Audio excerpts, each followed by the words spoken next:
Us at Channel 5.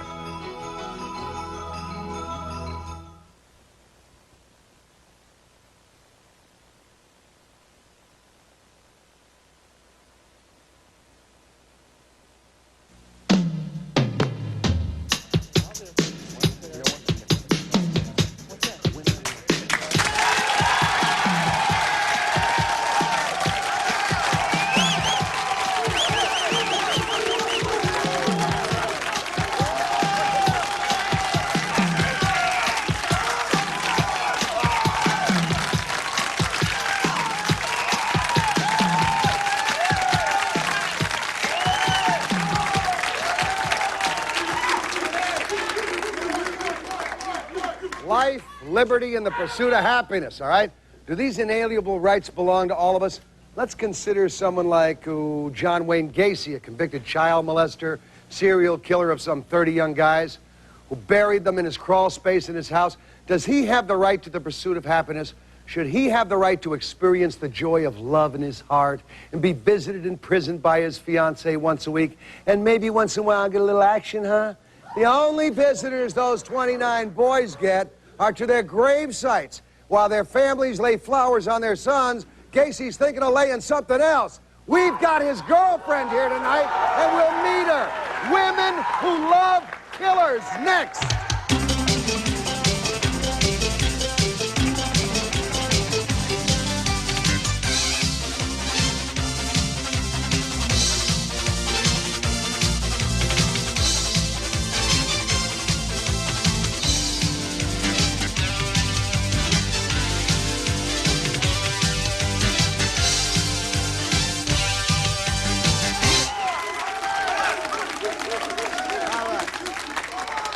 Please let me introduce. Please, folks. Please let me... Zip it! Let me introduce some of the guests here in just a second. Michael Weinberger with us, the Anti-Crime Amendment at Loudmouth number 1. Michael, how are you this evening? All righty, thank you. All right, pal, let me introduce you to Carl Upchurch. Carl is with the Progressive Prisoners Movement. Is that correct, Carl? That's correct. Let me start off with you then. You're with this organization and you work to improve conditions for prisoners. Why in God's name should we care about improving the quality of life for the same people who have recklessly ruined the lives of others? And I'm talking really about killers. Because we care about ourselves. They're going to come back out, Morton. We're going to see them again. And if we take a pit bull, throw them in the cage, and kick the cage for about an hour or two, we shouldn't be surprised when they come out and bite us. See, you're right, Carl, all right? We kick the cage. We put the pit bull in there. And what we should do is they shouldn't come out. That's the first thing. Second thing is we should kick the pit bull in the cage so hard that the cage collapses on him and kills him. Then we don't have to worry about it. The problem with that is that they are coming out. The reality is that you're going to see them again. The reality, because all the pablum pukers want to say, let's save these poor disadvantaged people, Well, I don't right? know what reasons, but we are. The statistics show that they will be among us. All right. And so, therefore, it's incumbent upon us to look out for ourselves. So, in other words, we're going to allow them, while they're in prison, to intimidate us while we're outside because we know they're going to come back out and get us again. No, we're going to show them how to apply justice to everybody in society. We're going to show them how to act. We're going to show them how to conduct each other, how to conduct themselves. How to conduct society.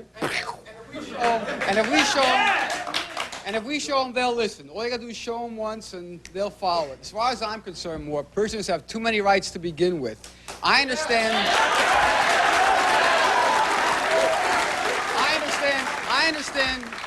that in some prisons in New York State, for example, they actually have ski jumps and barbecue pits in the prison.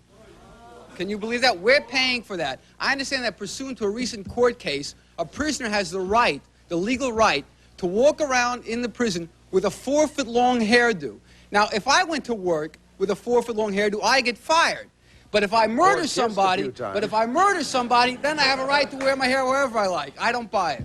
Well, Carl, let me let Carl jump in here. The problem we have with all of that is that it has no basis in anything that's real. Well, it's real. It's a court case. They said a 4-foot-long hairdo. Isn't there some sort of discipline, Carl, that people have to learn before they learn to be responsive to the needs of other people? That's what we want to instruct prisoners as to how to conduct themselves in society. Number one, I spent many times in those penitentiaries you're talking about. I've never been exposed to any of this Did you ski?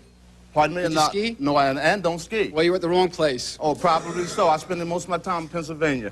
And the things that I learned in prison was how to be brutal, how to come out here and the type of attitude that we see here today to respond to, how to react to that type of attitude, because that's what I see in all of society. Well, you didn't come out that way. How come you didn't come out that way? The woman that is here tonight talking for John Wayne Gacy and why we don't have the prisons, And that right? for some other prisoners, And too. I was fortunate enough to come around people who reached behind the bars and said, call up church, let me show you the way. You must have Quakers, something in you. Carl, 1 second. You must have something in you. and What you're that's proving, inside of other people. Well, no. We can't spend $1 million on each one of them First trying of all, to pull he's it out. not a murderer, all right? He wasn't a murderer. He was an armed robber. All right. We can't... Simple. Well, that's Simple little thing. Simple little thing. That's an improvement, huh? It's an improvement. Of But the course. thing is, we can't spend $1 million on each one of these guys or $5 million trying to pull You're it out. spending it anyway, so why not Well, do something? Why not do Spend something it other- fast. Pull the zipper on him, man. Zap him. Well, that's the attitude. That's the same attitude that they're responding to now. We have 600,000 prisoners in the country today, in maximum security facilities. That's what they're responding to. When somebody walks into a 7-Eleven and instead of walking out with the money, put 4 bullets in the young clerk's head, that's what they're responding to. Good. No, If they respond to that kind of crap, then we should kill him on the spot, Carl. Kill him. Kill him. Don't let him get to trial. And then that continues the cycle. That's a continuation of the There are a process. hell of a lot more in us than the 600,000 scumbags who want to kill some old lady in a 7-Eleven. One out of every 240. Blow them away. Tell the cops, don't bring them in for trial. Kill them. But one out of every 240 will be in that place. One out of every 240 before the turn of the century will be a convicted felon in America. Is this what we want to turn loose in society? Carl, will we agree on this? Will we agree on Kill this? kill who? Rapists I'd be and murderers curious. and I'd be thieves? curious. Kill them all? Not Fine. thieves. Not thieves. Fine. Not Also, thieves. well, Not who you kill thieves. You Chambers can too? save Do you thieves. kill Robert Chambers or do we let him go? Kill him too? Bang. Kill Robert Chambers? I would be curious on this. I would be curious on this, based on your personal experience. Would you think that the fellow who goes into 7-Eleven and takes the pistol and puts 4 bullets into the cash register person, after he's already got the money, would you say, based on your personal experience, that more likely than not, this fellow committed some crime before and was let out of prison? What would you think? Yes or no? Probably he did, right? My So personal therefore- experience led me to participate in the progressive prisoners movement because I know. You're evading the question. I know people You're can evading be the question. Well, salvageable. let me hear his answer. I know people are salvageable. I believe that people are salvageable. Some of them. But the problem that I have is I can't make the distinction. I don't know which ones. You So think of the thing John that Wayne applies, Gacy? right? You think of John Wayne Gacy, and we're going to meet his fiancee in a few minutes. You think he's salvageable? Do you think he's salvageable? John Yes or Wayne no? John Wayne Gacy, according to what PPM believes, has just as much right as anybody else to see what he can become. We don't know what John Wayne Wait a Gacy second. can Wait a become. second. Wait a second. Wait a Oh, he second. should be punished. I'm going Kill to him. read this. I'm going to read this because John gave this interview. This was part of his confession. John said he grabbed the boy in his huge hands, flung him hard against the wall. When John moved forward, the boy kicked him in the stomach, doubling him over. "I'll kill you, you son of a bitch," John heard himself say. He was on him then, straddling the boy's chest. He was banging his head on the floor. The knife was in John's right hand, and he saw it plunging into the boy's naked chest. There was blood, hot and slippery, and it felt to John like some strange and violent form of sex. There were some incomprehensible sounds. The splat of the knife, the scream of pain and fear, the awful guzzling of open chest wounds. When the boy was finally still, John rolled off his body. "I felt exhausted," he said. His pants, of course, were covered with blood, but John noticed something else. The ejaculation he had been an involuntary response. But the power of the orgasm numbed his mind. That's when I realized that death was the ultimate thrill. So why not give that son of a bitch the ultimate thrill and kill him? We'll be back in a minute.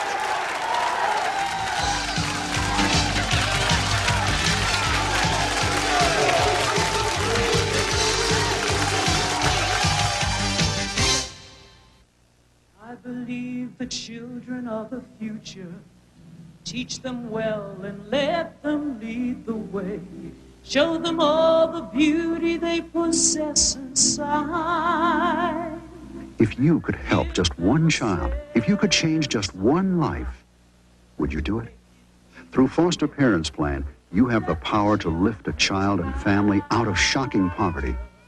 And for so very little, you can help them have life-saving food and vaccines, clean water, schooling, and above all, hope. All it takes is $22 a month, just 72 cents a day. When you call, we'll send you your foster child's picture and personal story. Through regular progress reports, you'll see a life transformed, and you'll feel a part of it through personal notes and drawings. Help a needy child discover a truly great love. Your love. Okay, I know your kind. You waited till after Christmas to see if you could get an even better deal on a waterbed. Well, Sun Valley's got your number. Right now, hundreds of items in our showrooms are marked down for tremendous year-end savings. Waterbeds, bedroom furniture, waveless mattresses, comforters, sheets, priced for immediate sale. Sleep on the best in beds tonight and pay nothing till spring. You waited. Now's the time to score on the waterbed you've been waiting for. But hurry, the sale ends soon at Sun Valley Waterbeds. I'm Steve Edelman. I'm Sharon Anderson. Coming up on The Next Good Company, meet hot young actor Rob Lowe, who has some straight talk about his career and his love life. To do a movie in over a year, it's the longest time I've gone without working since I started doing films. And I've gotten to a point where I would rather travel, meet people. Also some tips from an expert on what makes a fad and how to start one yourself. And the latest in hair color and styles, including the new Panther look. Join us at 3.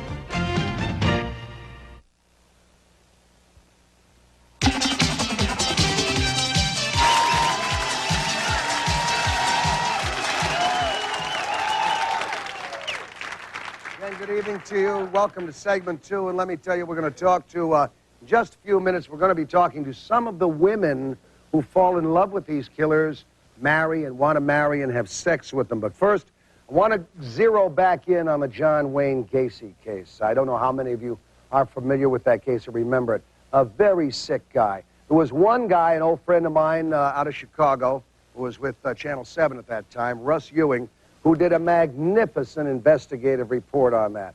Russ, are you with us? I can hear you. All right, sir. Now, you investigated the John Wayne Gacy case and were the first reporter to interview him in prison. How did he lure those innocent boys into his evil web, and what did he do to them once that he had them caught? John Gacy had a way of going through very poor neighborhoods in Chicago, and he would tell these young kids that he's a contractor, and he'd give them a job for $4, $5, $6, $10 an hour. Well, the kids, naturally, they'd say yes. He would get them in his car.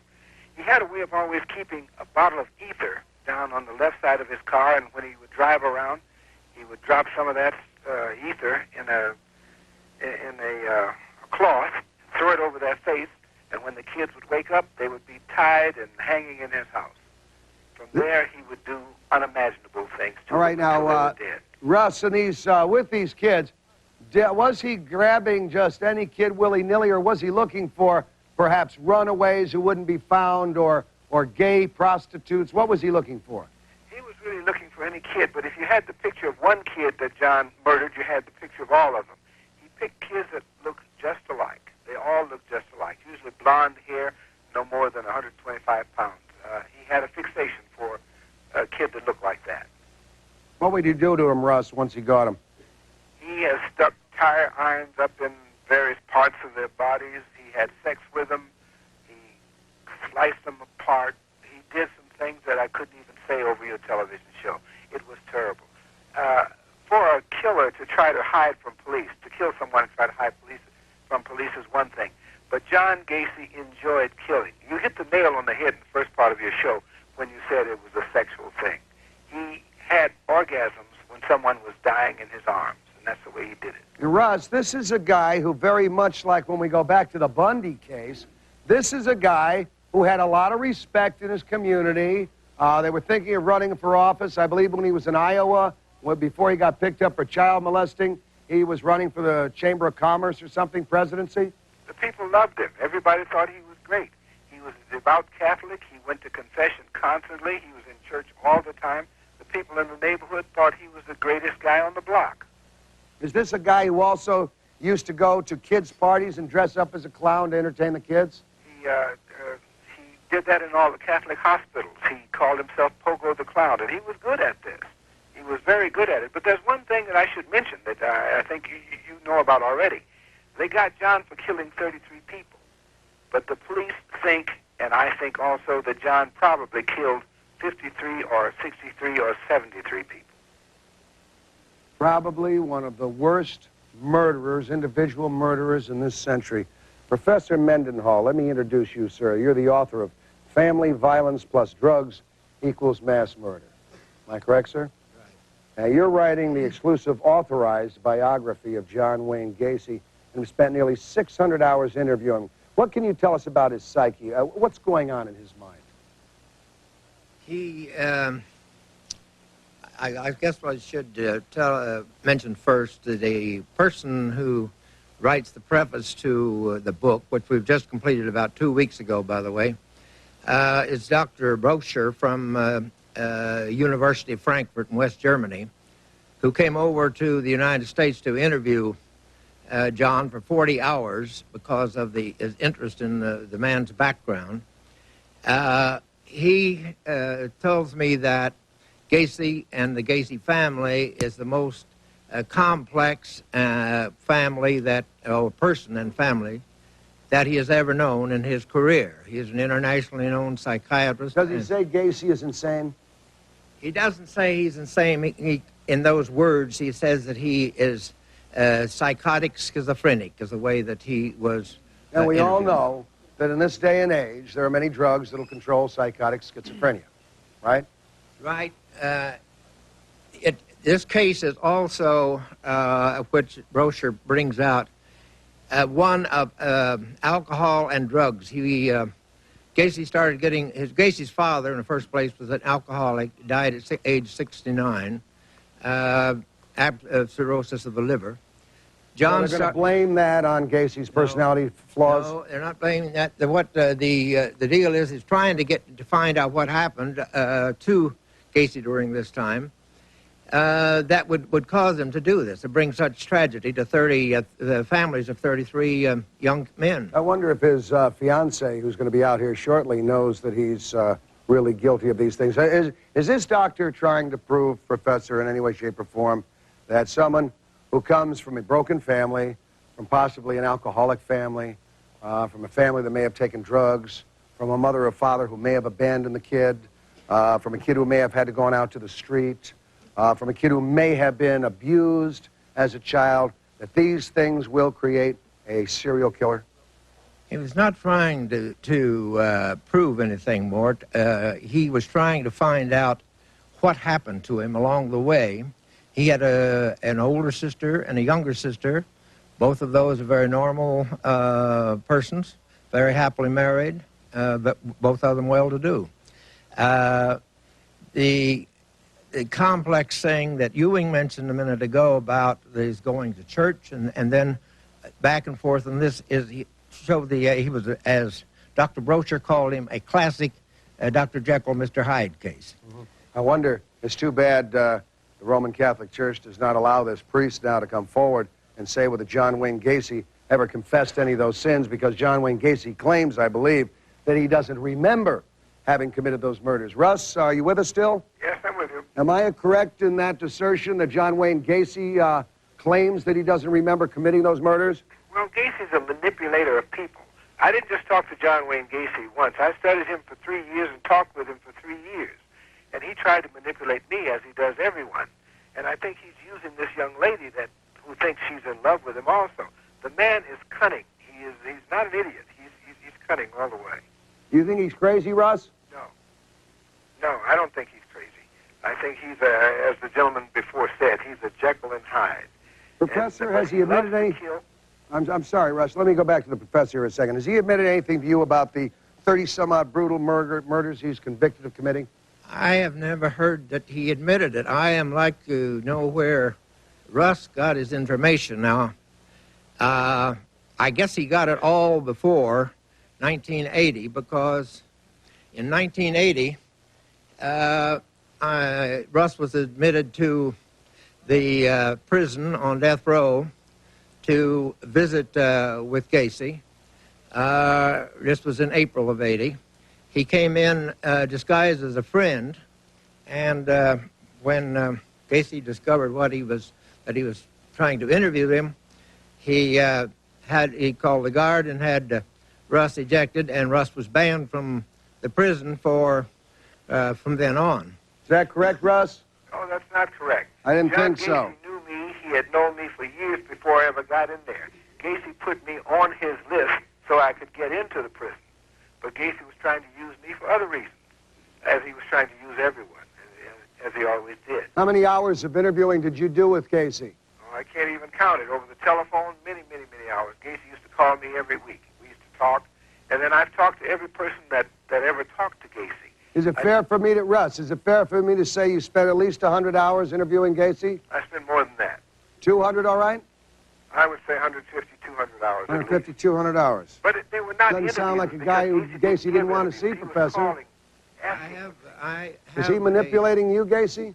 I have a copy of the photocopy of the prison records showing when Russ was admitted on 4/18/80, and the fact that he was then banned by the prison authorities. I brought it along with me.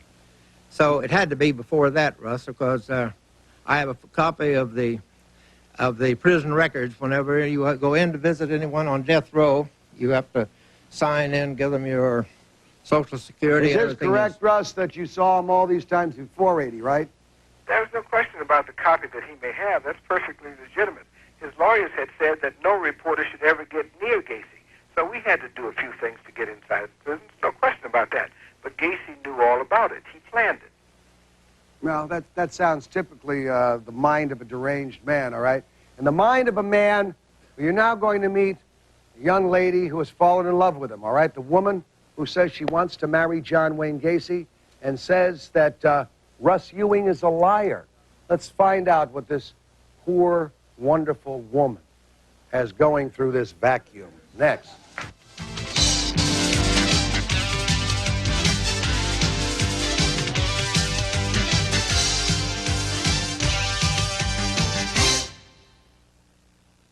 Don't use plain petroleum jelly. But my lips are really dry and cracked. Use Blistex ointment. I've found it's better. Isn't Blistex for cold sores? Blistex also helps heal dry, cracked lips. Blistex has 3 forms of medication. Hey, petroleum jelly doesn't. Petroleum jelly coats, but Blistex penetrates for faster relief of dryness and stimulates healing. Only Blistex has this lip tip. Penetrates, medicates, new lip tip. Blistex is better. First, there were liquids, then tablets. Today, there's Tempo, a better way to get antacid relief. Better because it's soft and chewy, and just one Tempo has the antacid power of almost 2 of the leading tablets. Tempo, a better way to get antacid relief. This itchy rash needs special treatment. Maximum strength cortisone 5, with the medicine doctors recommend most, gets under the itch for soothing relief and help in healing. See, the rash is gone. Use cortisone 5 with the medicine doctors recommend most. The loss of a loved one is devastating. But when that loss is caused by someone else's negligence, it's time to talk to a lawyer. The family has many rights, and a good lawyer will help you recover what you're entitled to. Of course, there's no way to make sense of that kind of tragedy, but there is a way to find some justice. I'm Bob Milovets. If you have questions about wrongful death, call Milovets and Associates.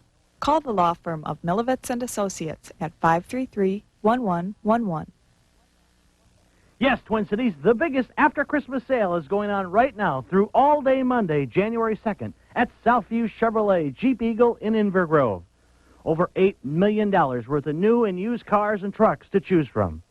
Sticker prices are slashed. Cash discounts up to $5,000. Factory rebates up to $1,000. And yes, you can use your rebates towards your down payment. Remember, there may never be a better time to buy than now.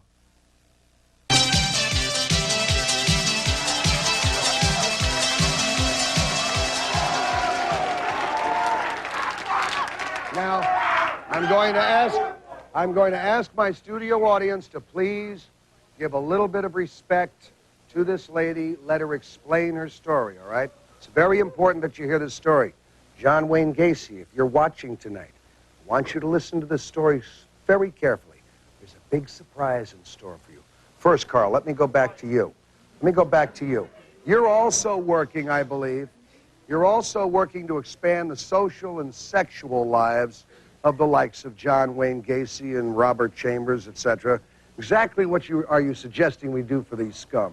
Number one, PPM does not involve itself in having somebody have rights. PPM being Progressive Prisoners Movement. Does not push for somebody to have sex in prison. In fact, PPM's position is, if that's what's on your mind, then you really don't care about your rights. However, after having said that, I'll put this position out, that if you think that that's important, if you think that that's something that the people in your prison that would help your community and may decrease homosexual attacks and other perversions that go on inside of a prison setting and other things that create animalistic behavior, then by all means push for it. By all means demonstrate your responsibility to the rest of us and show us how you know about going about getting your rights. We will support you in that effort. But PPM does not draw up any proposals, push for any legislation that says somebody has the right to have sex while they're incarcerated. All right. Let me go to Sue Terry. Sue Terry, it has been stated, has agreed to marry John Wayne Gacy. Now, Sue, let me just ask you, what has your relationship with John Wayne Gacy been? What has he told you about the murders? Do you think he's guilty? Is Russ Ewing a liar? There's a whole bunch of questions there that you can expand on in your own good time. Okay, I started going to see him about 2 years ago. And, I mean, you know, he didn't trust me. He doesn't really trust anybody. And so I think I visited him once or twice. Then I didn't see him again for about 6 months. And I started going back there, and I was asking him questions. Well, why did you go visit him in the first place? Why? Mm-hmm. Well, because there was a piece in the paper about some bodies that I wanted to go ask him some things. About the bodies? Right. And, so you went and saw him. He let you come in. Yep. Did you write him a letter first and ask if you could? Yeah. Did he answer that letter? Yeah. Say he'd look forward to seeing you? Yeah, but he told me if I was anything to do with the news media, he didn't want to never, you know, to go to hell. Okay. Straight so out. You told him you didn't have anything to do with the news media? That was true, yes. Tell him you had a little boy of your own? I told him I've got 4 boys and 4 girls and a grandson and a granddaughter. Mm-hmm. And when you went to visit him the first time, was he friendly? It must have taken a few times, huh? No, not really. He wasn't friendly at all. He was just real suspicious. You know, thought maybe Did he tell you anything about the murders? Yeah, he talks about it all the time. Well, what's he say about it? Oh, well, let's see. He just said that there was 12 sets of keys to the house, and he had a set of the keys, but he traveled all the time in 14 different states, and that he didn't know who put the bodies under the house. He didn't know that. That's what I asked him, and I said, what about the smell, you know? Didn't you notice that? Nah, he said, we got some kind of sewer backup or something. I don't know exactly what it was. But I just asked him all kinds of questions. And I mean, I'm not dumb. I'm pretty smart when it comes to that. Did you believe him? That's why I was there. Did you believe him? I know what I'm doing. Did I believe him? I'll tell you what, I watched Charlie Manson on TV, and John Gacy has a different style than Charlie Manson. I'd say so. John Gacy does his own killing. Gacy, yeah, that's what they say, isn't it? Gacy well, that's what they say, but you're closer to them than any of us. Do you believe he committed these murders? I guess until he's proven innocent, I'd have to say yes. And yet, would you still want to marry him? I don't want to marry anybody. I never said I was going to marry anybody. Why did the newspapers say you? How'd that story get out? Why? I don't know why the newspapers say all the things they do. Do you want to have sex with him? Of course not. Would you have sex No. with him? If you had the opportunity? Nope. Why did you bring your little boy out there with you? Why? Visit? Is that a place to bring a little youngster? Well, I figure this way. My kids know the kind of work that I do. What kind of work do you do? And, What kind of work do you do? Go ahead. What kind, you want me to tell you? You said when John Wayne Gacy found this out tonight, he was going to kill you, so tell me. No, he's not going to kill me, but he just don't like me. Tell us what kind of work you do. Okay, I kept going to see him. I kept going to see him. He said, what do you do at night all the time? Because that come out in the sometimes I sit around at night lonely and tidy the kitchen. It's not that way at all. What do you do at night? I work with the police, and I bust people that sells coke. And when I tell John Gacy that, I mean, he flipped out. Are you an informer? An informant? Well, no. Informant would be like you just call in on people. Are you undercover for the police? I go undercover, wired up. Do you carry a badge? No. You don't no, carry I a go badge? wired up. I got Are you like, paid by the police? Yes. I got like 43 people just in our hometown, just on the side, you know, Hometown not even of trying. Centralia? Yes. It was Why a do none of the biggest police drug bust in officials, Marion why do County none of the history. police officials in that town know of you? Why don't they know of me? Well, every one of them know me. I know the FBI, the DCI, I know everybody. Are they trying to protect your identity by saying that they know nothing of your activities for the police? No, I mean, I don't understand what you mean now. Well, I took the time to check in Centralia today, and they knew nothing of Sue Terry doing any Centralia work. Police? Doing any Well, no, work. I didn't work with Centralia Police. Oh, you didn't? No, they didn't even know about it. Oh, For another instance, police department from where you lived. no, it's not a police department. It's like a division of criminal investigation. It's like 60 miles from where I live. They came into town like, okay, like for instance, one night we was out in the park and I was going to make a Coke buy. And the next day, this guy I was going to buy the Coke from, he come up to me and he said, Sue, we checked the plates out on the car you were in, and it was a state police car. And I told the police this, you know, state.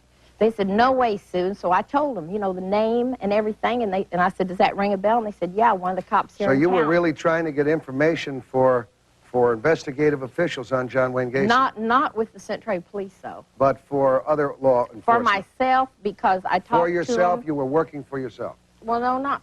You know what I weren't working mean. for the police?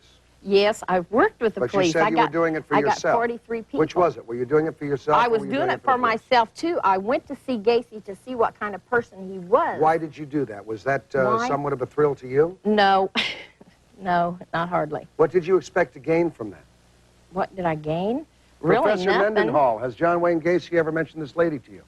Yes, he mentioned it. She is What are his of feelings about her? She's one of about, I think it's 178 persons that he corresponds with regularly. Do the other 178 come out and visit him? I don't know. I've never checked on that. Did you check to see if she has ever visited him? Yes, she's visited him. She visited. Do you know how many times, sir? I don't know how many. Would you say 10? I don't know. How many You know times? more About every Monday for about 7 or 8 months, I went down there. Every Monday for 7 or 8 months, meaning you visited him some 39 times. All right. What was your last marriage like? Well, Jeff, he was, you know, really bad. I haven't seen him for... Bad in what way? Well, he abused me a lot. How did he abuse you? Well, when I had my last baby, he beat me real bad. I had to have my baby in cesarean and delivery room, and I mean, just... Did you he was leave just- him, Sue? Yes, Did you leave him or he leave you? I left him. Sweetheart, can I ask you a question? Are you lonely? Am I lonely? Yeah. No. Are you lonely enough?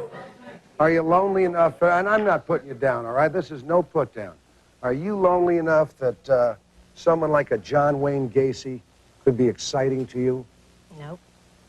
If he got out of prison tomorrow and said to you, Sue, I didn't do those things. I've talked to you about it. You know I didn't kill those 30 boys. I didn't plunge the knife into their chest. I didn't ejaculate when their blood came out of their chests. If he told you he didn't do those things, could you love him? No. We'll be back in just a second.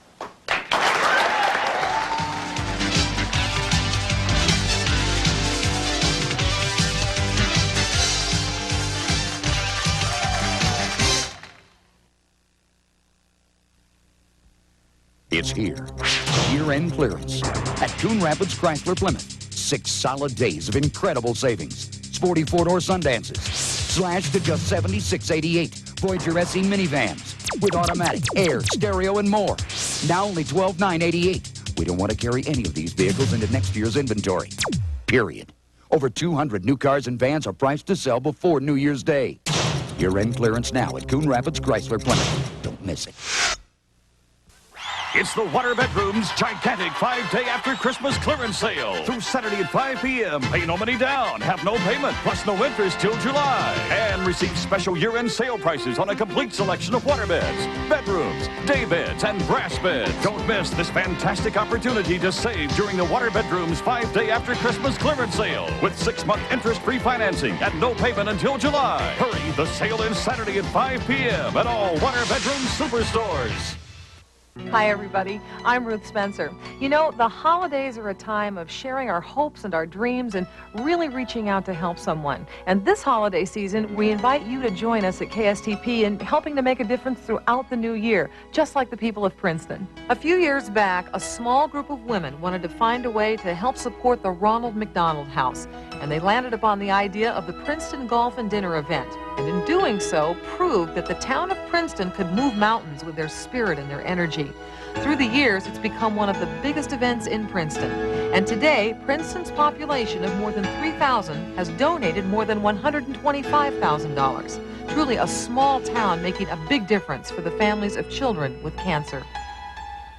This holiday season, you can help KSTP make a difference for the Ronald McDonald House. Call to find out how you can help, and have a terrific holiday season from all of us here at KSTP Channel 5.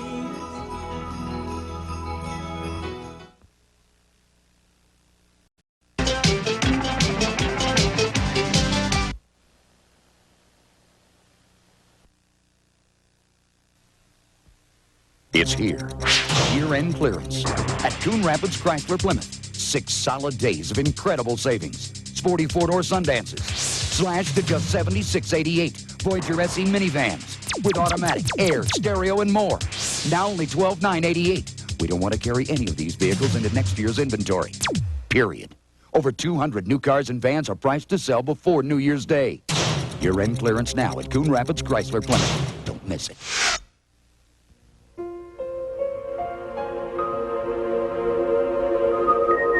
When she was 6, after a few scrapes and tumbles, her dad taught her how to ride a 2-wheeler.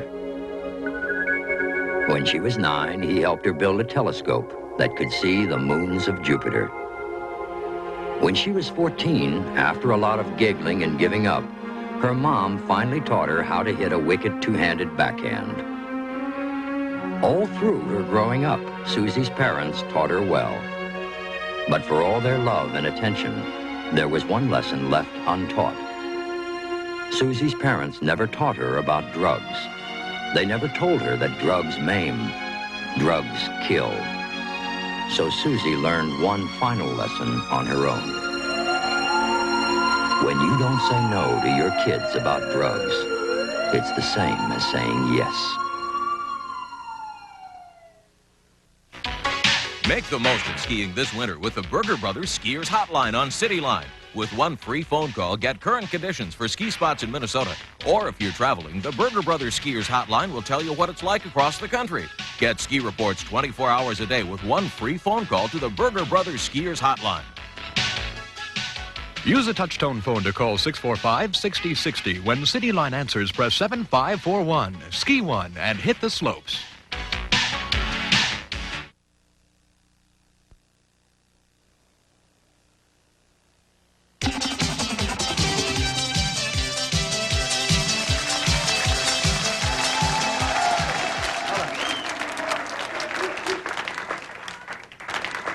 Before we go to our next guest, who has joined us at Loudmouth number 1, our other guests are up at home base with us. I want to go back to Sue Terry for just a second, who was alleged to be John Wayne Gacy's lover, fiancé, and about to be married. But as you have heard in the last segment, this is all a lot of bull that has been fed to the press, that people have misunderstood, because indeed Sue Terry has been working undercover for law enforcement agencies around the country, including some of the federal law enforcement agencies. Now, Sue, let me ask you a question, dear lady. It's not federal, it's state. State. All right, state. Let me ask you a question. You did a talk show in Philadelphia in February, am I correct? Yes. With Bill Boggs, who is now my executive producer. Remember Bill? Do you remember telling Bill Boggs that you loved John Wayne Gacy? Mm-hmm. You remember telling Bill Boggs that he was totally innocent? You remember telling Bill Boggs you'd like to marry John Wayne Gacy? Do you remember telling Bill Boggs you'd like to have sex with John Wayne Gacy? I don't remember saying that. Why has your story changed from February to May? What'd they say? Why has it February, changed? March, April, May. Well, like I said, I was just going there just to talk to John. Has it changed because you're a liar and a psychopath yourself?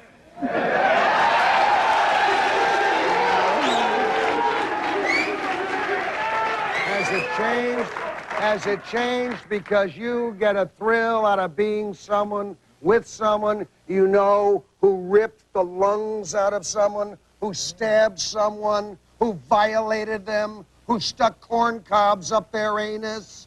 Is that why? No. Is that what you like? No. You don't like that? Oh, God, no. Then why do you even involve yourself in this? Because you weren't doing it for the police. Are you what they call a media pig? No.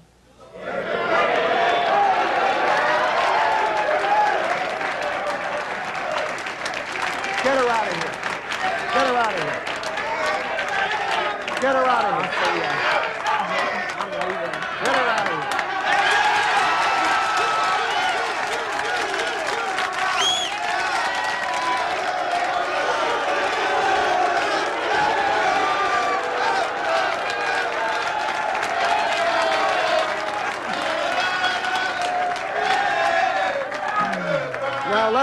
Now let's meet someone who is a decent human being, who isn't in the business to get themselves on television, in the newspapers, or to tell some weirdo story, all right?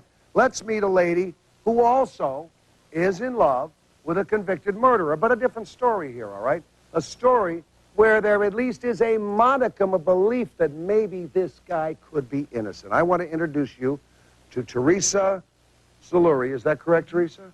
How are you tonight? Just fine. Now, Teresa, you're in love with a man serving a life sentence for murder, yet you are still married. Would you tell us how that came about? Sure. In December of 1982, my husband slipped on an icy sidewalk, hit the back of his head, and sustained a severe head injury. He was comatose for about 3 months, and at that time, we had to transfer him from Youngstown, Ohio, to Pittsburgh, Pennsylvania for the rehab facilities. In that time, I met one of his nurses. She befriended me, and I knew she was married, but I didn't want to ask why. I'd never met her husband. And one day she asked if I'd like to meet him, and he was incarcerated at State Correctional Institution of Pittsburgh. And they asked me if I would call out a man whose family was out of state that never got any visits. And I said, sure. And I was scared to death. I'd never known anyone incarcerated before, never had any experience at all. Well, I called this man out, and I met him, and he was well-educated, and he was very nice, and he came from a good family. And I never had any intentions of going back a second time. But if I understand now correctly, your husband by this time had come out of his comatose state, but was indeed a vegetable. Right, All right. So he was Right. bedridden. Right, and at that time also, he weighed about 110 pounds, and he's 6'1". And that's what happens after being in intensive care for a prolonged So how period many of time. times did you visit this young man? Well, I've been visiting him now for almost 5 years, once a week. Has he got any chance of getting out on parole? He has a post-conviction in right now. It's a type of an appeal. And it's very possible that he will get a new trial. Why are you in love with him? I don't know. Is it, do you feel an empathy, a sympathy? Is there, No. does he play on your feelings? No, he never did that. Do Never. you see in him something that could have happened indeed to you or to anyone Yes. else? Yes, all but for the grace of God. It could be one of my brothers, because the circumstances surrounding his arrest, he killed a girl. He shot her in the face. He picked up a gun that he says he didn't know was loaded. He was under the influence of drugs and alcohol. They had been, What kind of drugs? I guess, pot, and that's about all I know. But mostly alcohol. They were drinking all day. How old was he? He just turned 22 when this happened. Had he had any prior convictions? No. He had No. never been in trouble before? No. No. Well, he was a bad boy, I guess, or else he wouldn't have had a gun in the house and been drinking and doing drugs. But if it wasn't for him, I truly don't know if I would have had the strength to fight for Sonny, my husband, as hard as I did. He pushed me and pushed me when I had no more strength. He encouraged me to bring him home to live with me. Is he home with you? Yes, he is. Is he living with you? Yes, he is. What would you do if your fiance were, well, if this man that you do love, Mm-hmm. if he got out of prison and he asked you to marry him? I really, at this point, I don't think so, because I truly don't know him as a person. I know him on a 3-hour visit once a week. Mm-hmm. I would have to get to know him. If you wanted to marry him, would you still insist on taking care of Sonny? Absolutely. Absolutely. What do you think about prisoners' rights? Do you think prisoners should be able to have conjugal visits, sex in prison? Well, with what Carl said, it would cut back on a lot of the animalistic homosexual acts that do occur. How do we know it's never taken place here, and yet it does take place in Mexico, Mhm. where they have conjugal visits? And according to my sources in Mexico, some of the worst prisons for homosexuality are in Mexico. So, Yeah, I don't know so the how are we saying that statistics this there. cuts back? It hasn't in Mexico. I don't know if it would. If they would allow conjugal visits, do you think enough of this young man that you go in Mhm. and have conjugal visits with him? It's a gutsy statement. Yeah. It's a gutsy statement. I want to talk to the audience. I want to talk to you at home. We're going to hear about the victims who have no rights from their parents, all right? The parents of murdered children are with us tonight. Stand by.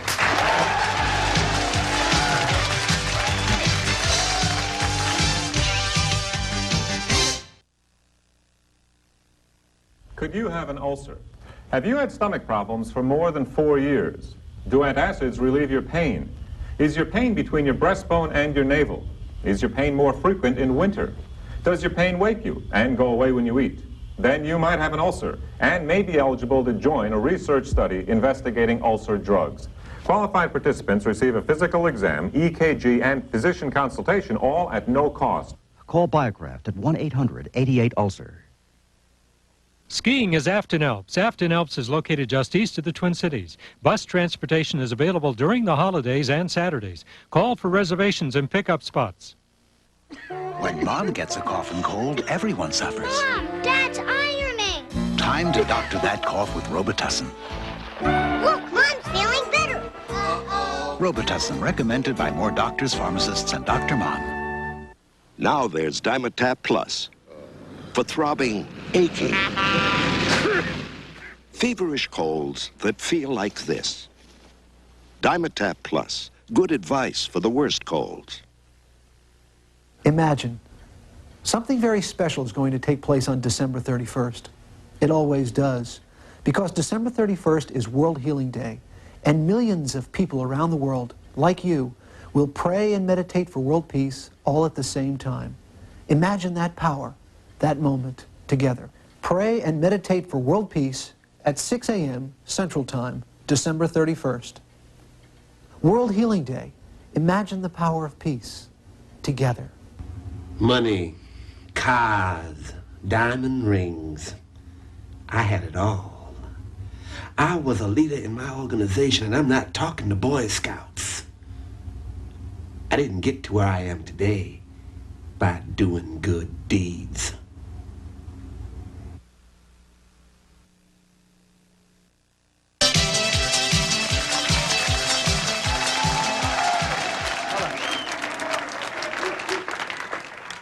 Now, we've strayed a little bit in this program, everybody. We've gone from prisoners' rights, should they have any, and we've defined various kinds of prisoners. Obviously, the slime ball, dirt bag prisoners like John Wayne Gacy. This other young man who a murderer, yes, but probably not as sleazy as Gacy.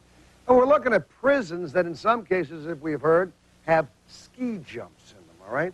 Basketball courts, libraries, cafeterias, colored television. I mean, hell, it sounds like a country club in many cases. How about the victims, all right? Think of people whose children have been murdered.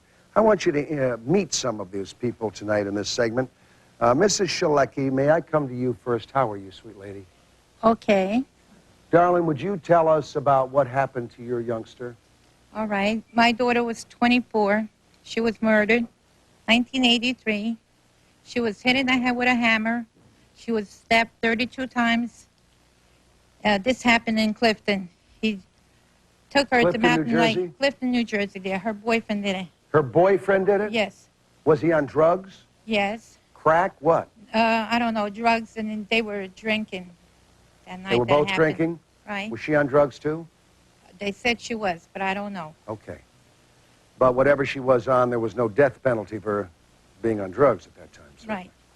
All right, then he wrapped her body in the blanket, and he dumped her body in Mountain Lakes. And they only found her because he had forgotten to take her rings off her finger. And because nobody knew who she was, because he had cut her hair, and nobody could have recognized her. Because when they ran a picture of my daughter in Sunday's paper, I did not recognize my own daughter. You didn't know it was your daughter? No, I didn't. How long was it before you knew it was your daughter, sweetheart? About 5 days later, they notified me. They got in touch with me. What happened to the killer? He's in prison now. He pleaded guilty, so he was sentenced to 15 years, but he's going to be out in 2 years. 15 years. Right. 15 years for murder, which I'm assuming they say now was third degree or second degree or, Right. or first degree manslaughter or something. Correct. What do you think about prisoners' rights? What do you think his rights are? He shouldn't have anything, because we don't have any rights.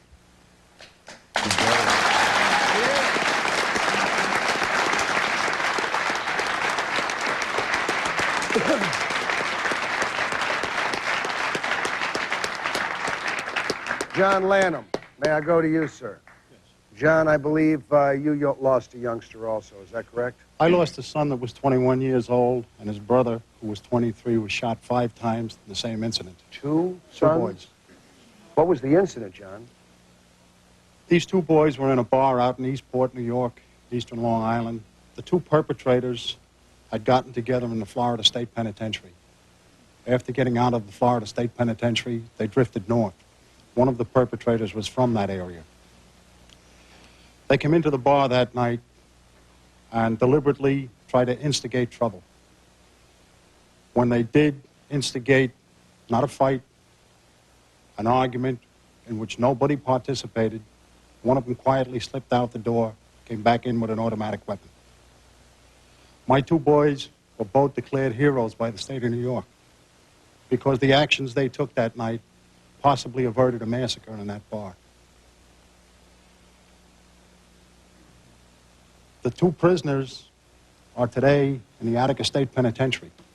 One of them got 18.5 to 40. The other one got 42.5 to 70. In order to have this accomplished, the night of the shooting, the prisoner that got the longer sentence was arrested. His partner, who came from a wealthy family, was not arrested. We had to bring our own attorneys into Suffolk County, Long Island, and challenge the district attorney. Who was the district attorney at that time? Patrick Henry. Patrick Henry, still the district attorney? Yes. So when Patrick Henry, the forerunner of that man, said, "Give me liberty or give me death," he didn't know anything about liberty, did he, when it was taken away from your son by death? No. The victims don't have any rights, do Victims don't have any rights because that night, the night of the shooting, I was notified in the city of New York. On the way out to eastern Long Island, I was stopped by a Suffolk County policeman, and he issued me a speeding ticket, although he should have known that I was the father of one boy who lay dead in a hospital, and I was rushing to the hospital to make decisions with the medical staff on the other boy's life. Prisoners' rights, should they have any? No. We'll be right back.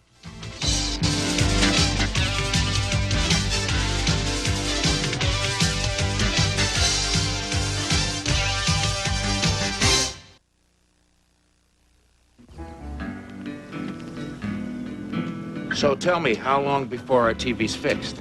Look, mister, we don't fix them ourselves. We got to send them somewhere else, so could be a while.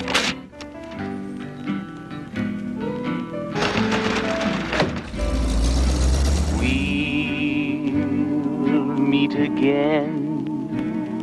Don't know where, don't know when, but I know we'll meet again some sunny day. Getting service from most appliance stores can mean a long, painful separation. But Highland has its own service department, so you can count on Highland to fix it fast. At other places? Well, we still have a radio. And I know we'll meet again. Hope that doesn't need to be fixed. Sunny day. Fans, you have to hurry. Our after Christmas sale is going on for 1 week only right here at the giant Viking Chevrolet in downtown Friendly. And I mean discounts that are almost unbelievable. And yes, low down payments deliver. Look at this, a 1987 Ford Escort. You drive this car home today for only $4,988 or only $93 a month. Only at Viking Chevrolet. Only in Friendly. We'll see you here this week at the after Christmas sale. Yeah. Hi, everybody. I'm Ruth Spencer. And I'm Tony Sander, inviting you to a wonderful New Year's Eve celebration at the Ordway. The evening is going to begin with everybody's favorite comedian, Susan Boss. Then sit back and enjoy my show with the Ordway Big Band and featuring the Cantabile Singers. And after, we'll be dancing and celebrating as we count down to midnight in the Ordway's beautiful Grand Foyer. Join us as we bring in the New Year's at the Ordway. It's an evening you won't want to miss.